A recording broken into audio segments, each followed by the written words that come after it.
Olá, sejam todos bem-vindos. Este é o Projeto Pomni. Se você não é inscrito, inscreva-se no canal. Estamos numa série aqui no Clube de Leitura do Grupo Adventistas no Campo. Inclusive, na descrição aqui do vídeo, você encontrará o link de acesso desse grupo do WhatsApp. Lembro sempre que é um grupo aberto a todas as pessoas, independentemente da religião. O que exigimos apenas é que se respeitem, que todos respeitem as regras do grupo. Este livro aqui foi publicado pela Casa Publicadora Brasileira, Da Cidade para o Campo, escrito pelo Arthur White e pelo Edward Sutherland. Estamos avançando aí, vamos dar prosseguimento aos nossos comentários aqui no nosso clube de leitura a partir do capítulo 7. No estudo passado, paramos lá no capítulo 6. E, se tudo der certo, hoje concluímos aqui este livrinho, né? Uma vez que alguns desses capítulos são bem curtos. É claro que há sempre muito o que dizer, né? E a gente não vai esgotar aqui neste clube de leitura todos esses assuntos. Teremos outros encontros no próprio grupo do WhatsApp, teremos lá a oportunidade de ir interagindo sobre alguns pontos, alguns assuntos que são abordados aqui. Bem, capítulo 7, Vivendo a Vida da Melhor Maneira. O capítulo começa aí com uma citação do livro Desejado de Todas as Nações, né? Sobre a experiência de Jesus na sua infância lá na Galileia, a experiência dele com a natureza, com o campo, né? É algo muito inspirador e é o que nós buscamos, né? Ter uma vida mais simples, uma vida mais próxima do Criador, né? Essa deveria ser a meta de todo cristão, certo? Não apenas adventista, mas de todo cristão, estar mais em contato com a natureza, e as crianças tenham esse contato, aprendendo as lições da natureza, do trabalho prático e daí por diante, certo? Essa foi a experiência também dos pioneiros, né, lá nos Estados Unidos da América. Os americanos desenvolveram aquele mito do self-made man, né, o homem que se faz a si próprio. Um povo que começou de forma bem humilde, né, as 13 colônias ali na costa leste dos Estados Unidos, e com trabalho árduo foram desbravando, avançando em direção ao oeste. É claro que também invadiram, tomaram terras indígenas, tem toda essa parte aí da história, que nas aulas de história a gente pode abordar, né? Não é o objetivo aqui, mas não há dúvidas de que trabalharam arduamente a terra, né? Cultivaram, tornaram aquelas terras produtivas. Os Estados Unidos são também uma potência agrícola, poucos se lembram disso, né? Acabam se concentrando mais nos outros aspectos de uma superpotência, né? Que são os Estados Unidos, mas não há como negar esse fato também. Bem, e a parte assim que eu diria central desse capítulo é o último tópico, segurança e insegurança, certo? O que que vocês têm a dizer sobre isso, né? Vou deixar para vocês comentarem, uma vez que, pelo menos eu considero ali a parte central, cerne desse capítulo. Alguém gostaria de fazer algum comentário?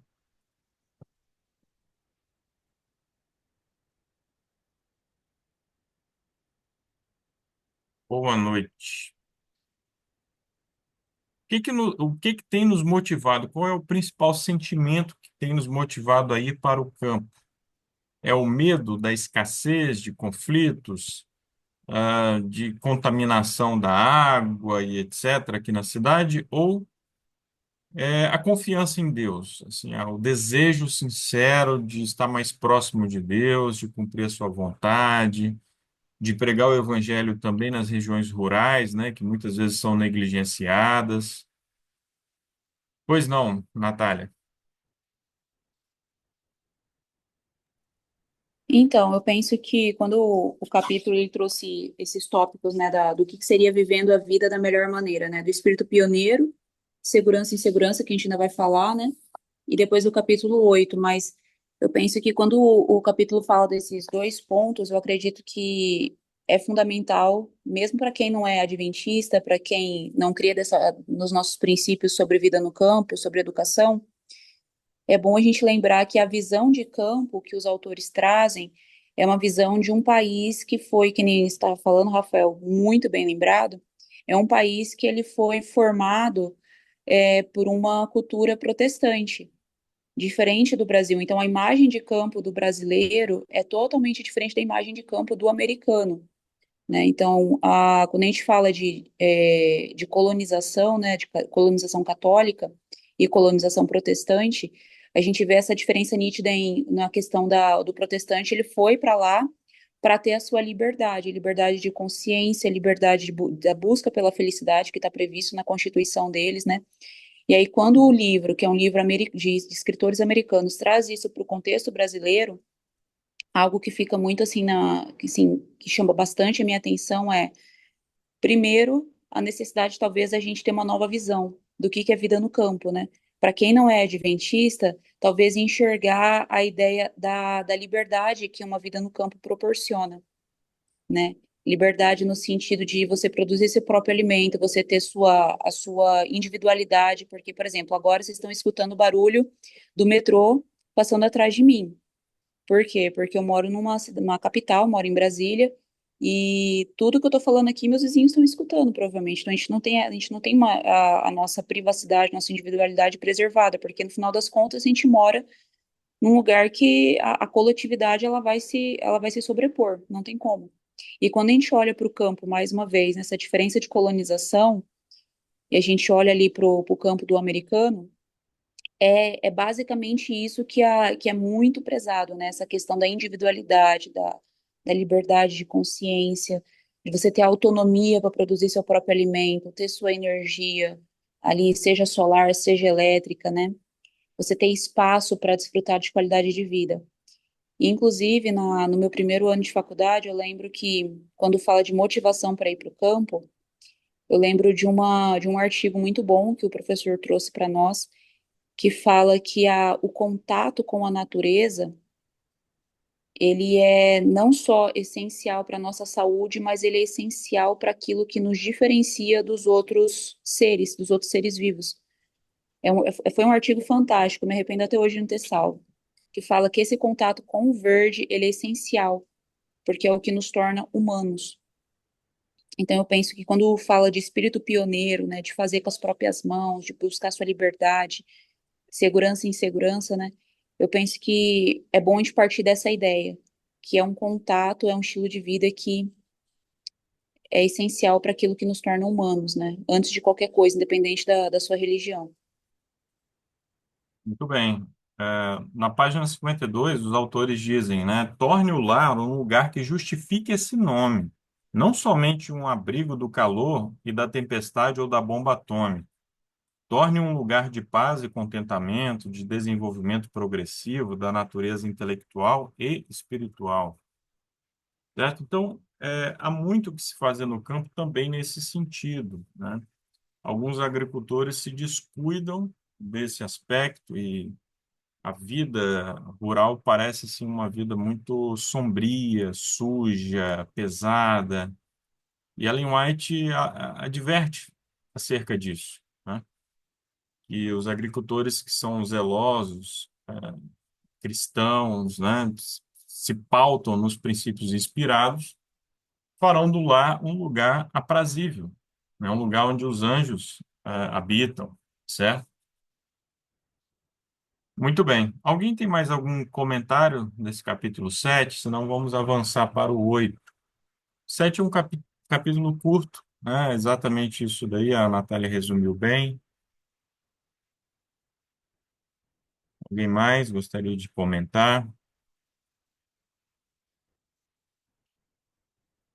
Bem, o capítulo 8, irmãos, traz ali uma seleção de escritos de Ellen White, né? Muitos desses textos estão no livrinho Vida no Campo, que recomendamos enfaticamente. Um livrinho bem acessível. Se você quiser, pode encontrar o PDF na internet facilmente.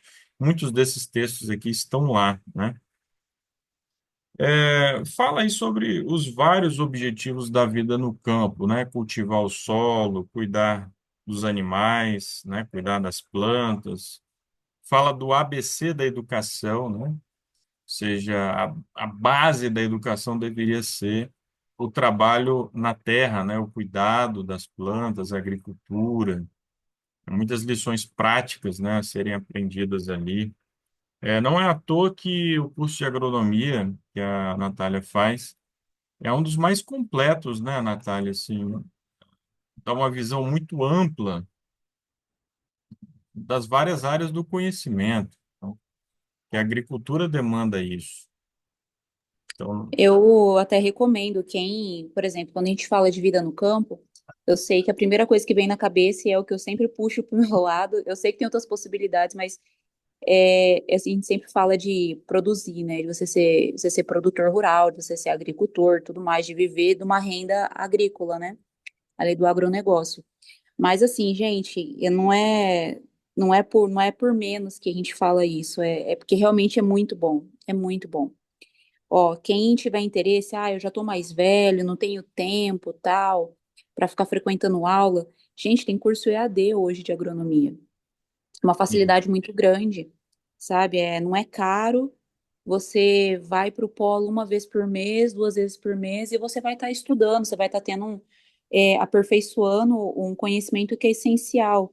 Eu adoro quando ela fala assim que é o ABC da educação verdadeira, é a base da educação verdadeira, é o conhecimento do solo, da natureza, de como cuidar do jardim que Deus deixou para nós, né?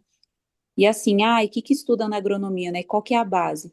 É basicamente física, química e biologia. Então, assim, quem gosta dessas áreas, gente, é um prato cheio, eu amo. Todas as matérias que eu pude puxar de química, eu peguei, que é muito bom, é muito bom. E repetindo, eu não quero fazer uma graduação, são 5 anos, um bacharel. Faz o técnico, então, e tem técnico EAD de graça também, quem tiver interesse de estudar, né? Tem o Senar, tem a Emater, tudo. É um técnico com diploma, entendeu? Então, assim, é muito bom. Muito, muito, muito, muito bom. E, inclusive, ela traz até no final do capítulo 8 ela traz um exemplo de uma escola, né, que dava essa educação, a escola de Avondale, né? Acredito que a gente vai comentar sobre ela depois. Então, fica a dica. Quem gosta da coisa, gente, sério, vale muito a pena. Perfeito. Ela fala da importância, né, de que o esforço intelectual esteja caminhando junto com o trabalho prático na agricultura. Então, as nossas escolas deveriam seguir esse modelo, né, ou pelo menos se esforçar para se aproximar do ideal, né? Trabalho prático na agricultura e a preparação acadêmica, né, os estudos literários, enfim. São muitas lições que os estudantes podem aprender, né, nesse tipo de prática, de formação, certo?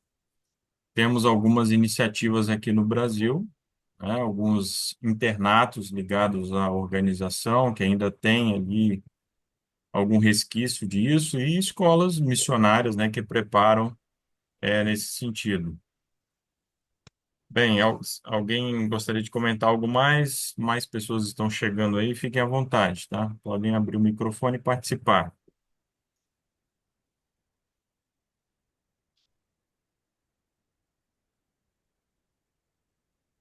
Fortalecimento do solo, achei interessante ali. Ellen White dá muitas orientações práticas também, e esse capítulo traz orientações dela nesse sentido. Melhorar a capacidade do solo, né? Trabalhar o solo com inteligência. Então, não é simplesmente uma coisa aleatória, também requer estudo, requer atenção, né? As melhores técnicas agrícolas disponíveis. Em algumas partes ela fala da importância de arar o solo, né? Revolver mais profundamente ali o solo, restaurar a fertilidade do solo, né? Muitos se queixam da improdutividade do solo porque não não trabalham devidamente o solo, né? Não fazem a adubação correta, não corrigem a acidez do solo e depois se queixam que não estão produzindo devidamente, né? Daí a importância de se estudar esses assuntos, recorrer a profissionais, né? Tudo isso a gente sempre reforça aqui, certo? Esse capítulo também traz em alguma parte aqui aquilo que alguns chamam sobre o método do anjo, né? O método de plantio orientado por Ellen G. White. Está mais adiante, quando ela esteve na Austrália, ela teve também várias experiências na agricultura, inclusive esse aí, né? De abrir covas profundas, adubar, né? Colocar lá uma base de pedras, adubar e depois, só depois plantar, né? Vale a pena ler essas orientações, está no livro Mensagens Escolhidas, né? E é citado aqui no livro entre as páginas 61 e 62, certo?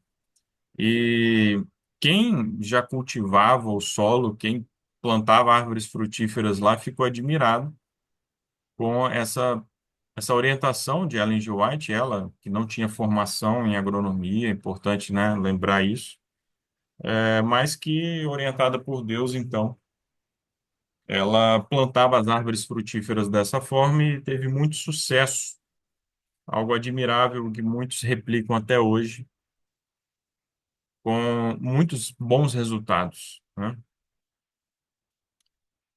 Bem, alguém gostaria de comentar aí os, os textos aí sobre Avondale? Natália começou a mencionar sobre essa escola. Basicamente, essa escola e a escola de Madison, né? Que são duas escolas, assim, incríveis sobre essa experiência do ABC, né? Da educação, sobre como tornar a terra produtiva, enfim. Suelândia, gostaria de falar? Sim, eu queria falar assim, que realmente como que é assim, né? O livro trata isso da questão do trabalho com o solo, né, com o plantio, com a agricultura, que isso ela diz, o cultivo do solo se demonstrará uma educação para o caráter, né? Então, como que o plano de Deus, né? O contato com a natureza, os benefícios para o ser humano, que são muitos e que muitas das vezes nós desconhecemos, né? E realmente esse plano de Deus, né? Como que é maravilhoso quando nós conseguimos, né, entender e colocar em prática, né? Que são realmente benefícios grandiosos, né, para o cristão. Então, realmente fiquei assim admirada. Entender um pouquinho mais disso, de que agora, recentemente, que eu tenho entendido isso, né? Essa mensagem realmente de que é o plano de Deus e que são os benefícios, né, realmente para nós como cristãos e a preparação do caráter, né? Esse contato com a natureza e esse trabalho. Muito bem, é isso mesmo. Bíblia, hein? Só fazendo. Pode falar, Marcelo. Oi. Oxe, terceiro lugar não é uma É, bicicleta, é um Pony JBL. Opa, Mari, se puder fechar o microfone, fechei, pode falar, Marcelo. obrigada. Pronto. Achei interessante, né, o que a irmã acabou de falar, e a gente pode linkar, fazer como um resumo do início, né? É, o porquê ir para o campo, né? É por medo, qual é o real sentido. E hoje nós temos que propagar essa mensagem é, exatamente com esse sentido que está sendo colocado, o sentido de que a vida no campo ela é um instrumento de Deus, na verdade, para moldar o nosso caráter, para nos aperfeiçoar, para termos mais comunhão com Deus. E hoje, infelizmente, né,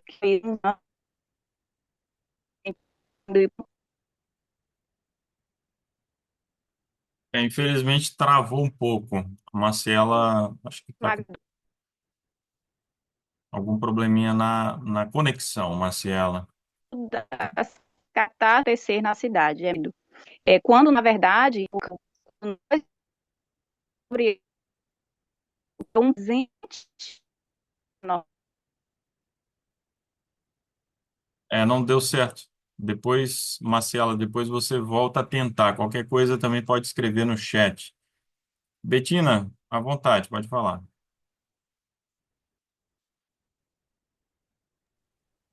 Então, boa noite.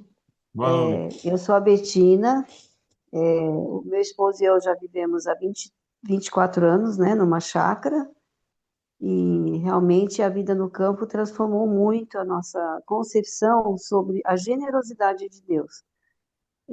Existe uma frase que foi encontrada na Bíblia e que se encontra lá nos Estados Unidos, de Ellen White, que Deus não trabalha na adição, mas sim na multiplicação.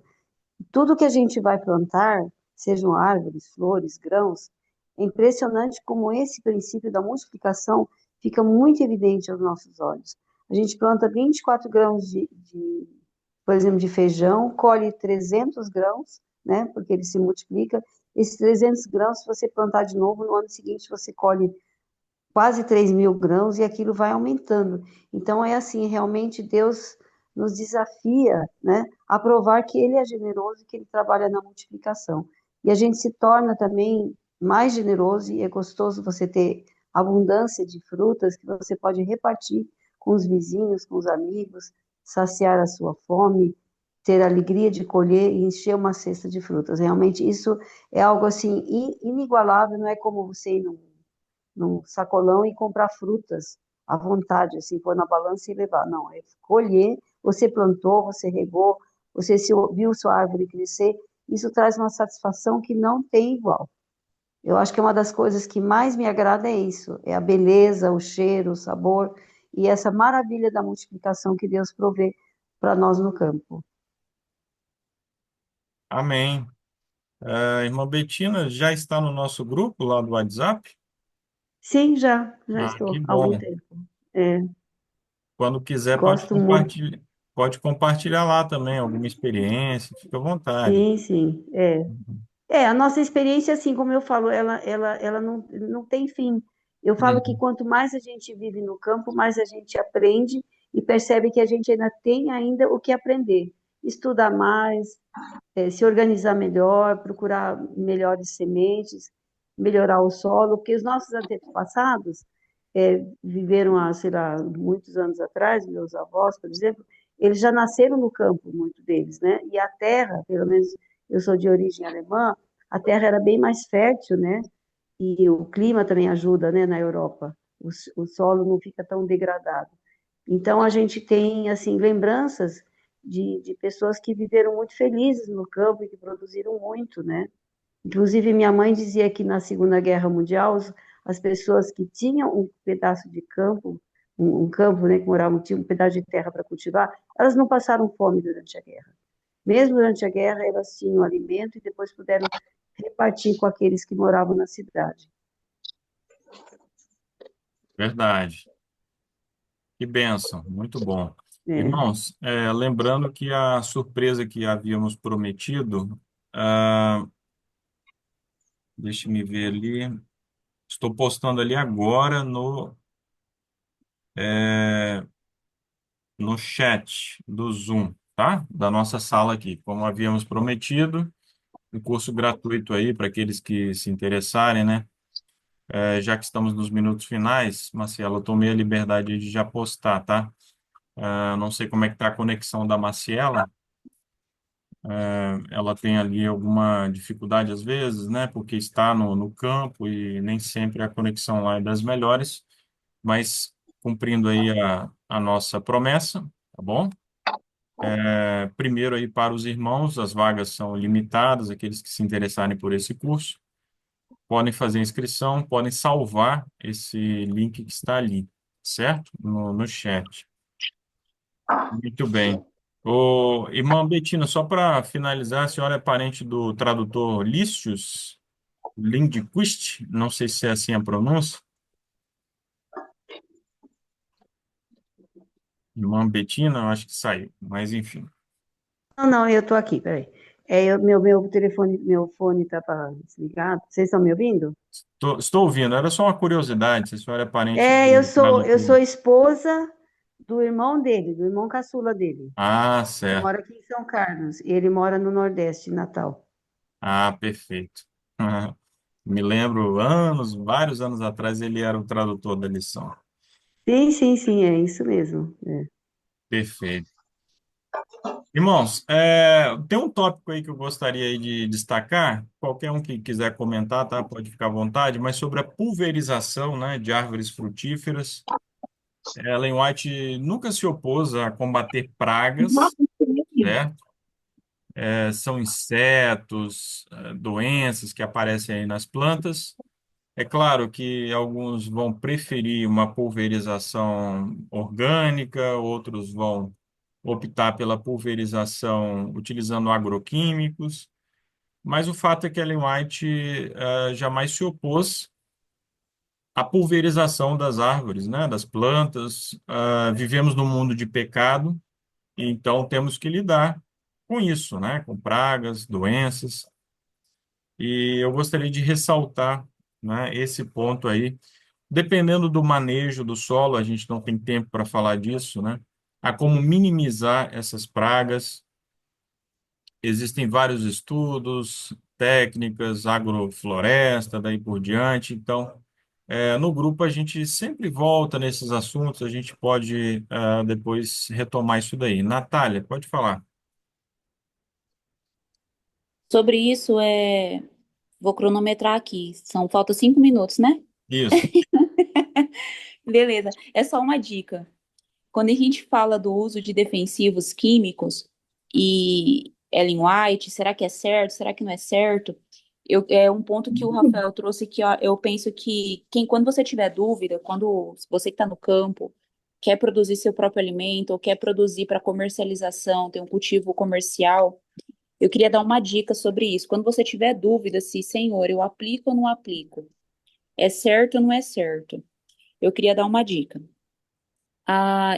Quando a gente fala, o Rafael falou de sistema de cultivo. O que que é um sistema de cultivo? É a maneira como você vai produzir o seu alimento, né? A irmã Betina comentou, né, que os pioneiros, os parentes, os antepassados dela, tal, pessoal na Europa, o solo é diferente, tal, tal, tal. Gente, essa é a chave, é entender como que o solo funciona. Quanto mais diverso, guardem essa frase, quando você tiver dúvida, pensa assim: quanto mais diverso for o seu agroecossistema, quanto mais diverso for o seu sistema de cultivo, mais resiliente ele vai ser. Resiliente a quê? A pragas, doenças, infertilidade, a intempéries do clima, mais resistente a sua lavoura vai ser. Então, quanto mais diverso, mais resiliente. Agora, e aí, apareceu uma praga, o que que eu faço? Eu penso que aí é a hora de a gente usar de bom senso e de equilíbrio, né? Se Deus falou através de Ellen White que pode usar o defensivo, a gente pode usar. Porém, é aí que tá.